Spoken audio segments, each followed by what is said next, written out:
Hi, I'm Ana Paula Reyes Rivera, and I'm going to present my evidence tree transformation of our society. Some important events of the last decades were the liberation of Nelson Mandela in 1990. He participated in peaceful resistances against the racial segregation. As a consequence, he was captured in 1961, then in 1962, and in 1964 he was sentenced to life in prison. When F.W. de Klerk became president in 1989, he ordered the liberation of Nelson Mandela in 1990. Another event in the same year was called the art theft history. It was the biggest art theft um, ever known. They were taking away certain important and expensive artworks from the Isabella Stewart Gardner Museum. Um, it was registered that two thieves entered without problems and took them really easy from out of the museum. Sadly, the case hasn't been solved, and people are still looking for them, asking for help and giving some prizes. Then the same year, the Hubble telescope launched. Scientists to create a different and unique telescope because they wanted to innovate their team in order to have a wider and more complete perception of what space is. This great contribution led to the discovery of new galaxies, their creation, their formation, new nebulas, new planets, etc. In 2001, better known event is the World Central Attack, which happened in September 11th. An Islamic extremist group Al Qaeda made several attacks against the United States targets, directing two of them to the Twin Towers in New York City. Um, the remaining planes were sent to Pentagon outside Washington D.C., and the fourth one crashed in Pennsylvania, causing a total of 13 deaths, including the police officers, um, the people who were helping over there. The third industrial revolution or digital era, which started at 1980 and 2010. There were many innovations and improvements in technology and communication technology by the creation of computers, new devices, and modern televisions, cell phones, laptops, among more.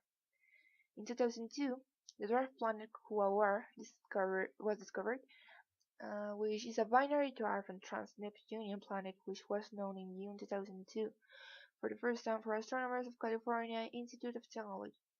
They discovered that it orbits 43 astronomical units from the Sun. It has an orbital period of 286 years, and it only has one moon, which its name is Wayward. In 2007, Apple debuts the iPhone, which is a kind of cellular with camera, voicemail, messages, games, access to internet, Wi-Fi, and has a tons of apps to upload. Mm, I'm going to explain the four terms. The first one is globalization,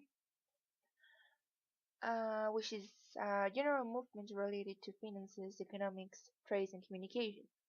It opens different perspectives as the local one and nationalistic one to a greater outlook of a world more connected and interdependent of goods and different services across the foreign frontiers.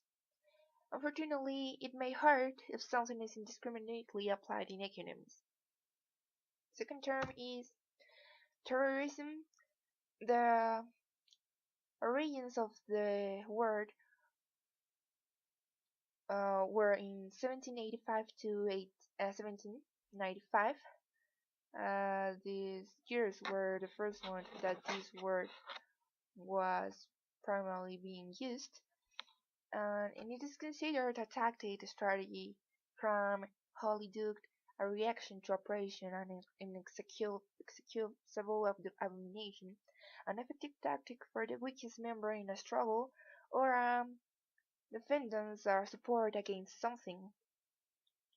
The third term is unipolar world, which is the distribution of power in which just one state has the power over economy, cultural aspects, and military influences. Mm, it is a system. It is not an empire, because well, I had registered that Monteiro cites the Robert Jervis of Columbia University, um, who argued about this. He said that unipolarity implies the existence of many juridical equal non-states, something that an empire denies, that doesn't approve, that doesn't carries out, etc. Um, there are no competences here. There is just one great power, and if there is a competition, it can not longer be called a unipolar world or unipolarity. It would be something more, bipolar or something like that. The anarchy is just one leader in the world. This explains that one leader in the world cannot establish a positive control in every part of the whole world. That's why many weak countries change um, change of what the unipolar power has already established. The last term is digital era, which is the development of an evolutionary system which grows increasingly out of our control, and the growth of technology speeds and improves the society's communication. It also relies on the acquirement and learning more and in a faster manner and knowledge. Um, Here, I'm going to explain my description about the past events and the last words I explained. For example, the liberation of Nelson Mandela can be related with globalization because this is the international and national outlook of more connected different services so far. England didn't want to make relations with colored people, to say it like that, thus negating and questioning Mandela, but as he never gave up, he strove and strove. After 27 years, he could establish the human rights for every person, especially for colored people or Africans, etc., and to spread the values of respect, also peace and justice. Then we have the Hubble telescope launching, which is part of the third industrial revolution or digital era because it has been a great contribution to the scientific world and for general culture, and in these epochs many important creations and opportunities were done, improving the scientific knowledge, concepts, leading to new discoveries such as the dwarf planet Kuwawa, other nebulas, galaxies, etc.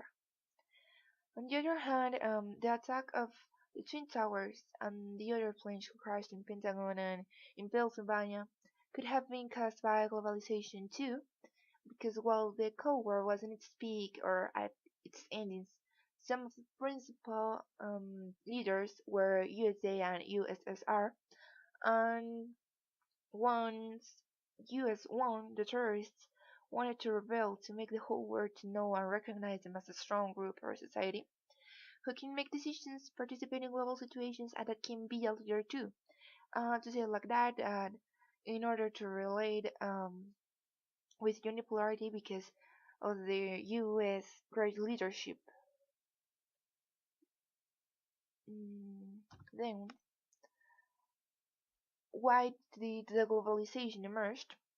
Well, it emerged due to the international communication among countries in order to distribute their products, to consume foreign objects, to spread what each culture and customs, depending on their origin, have to show, to have reciprocal brains feed and general benefits, and also to improve each economic of the country.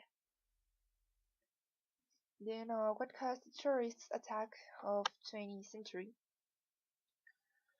The First and Second World War caused many passions and hopes for nationalists, and as a result, the terrorists um, damaged the legitimacy of international governments. Actually, the Dr. George Habash, who founded the PFLP, said, "At least the world is talking about us now." So they just wanted to recognize themselves as a great power, or to make known their name, their social group, or whatever it was, in order to make the rest of the world know that they exist, that they have power too, and that they have mm, maybe superiority over them. How does the end of the Cold War relate with the unipolar world? During the Cold War, the top leaders were United States and USSR, the Union of Soviet Socialist Republics, and once the problem ended, because it wasn't a war, because they didn't even have physical confrontations, it wasn't, well, it didn't use the bullets or arms, explosives, etc. It just indirectly can problem. United States won and USSR was defeated. Berlin Wall came down, borders opened, and free elections were able. Thus, the US wasn't still is the unique top leader, leaving behind his ally in the World War II. How has the digital era influenced today's society? Well, many innovations were done when the digital era rose, bringing new forms of communication, such as the email, cell phones, and video cameras, different sources as internet and Wi-Fi. Of these brought new lifestyles. The communication, academic, and labor aspects improved, having a technologic world. Sorry for the cell phone. Mm, This is everything, and this is my bibliography. Well, have a nice day, sir. Bye.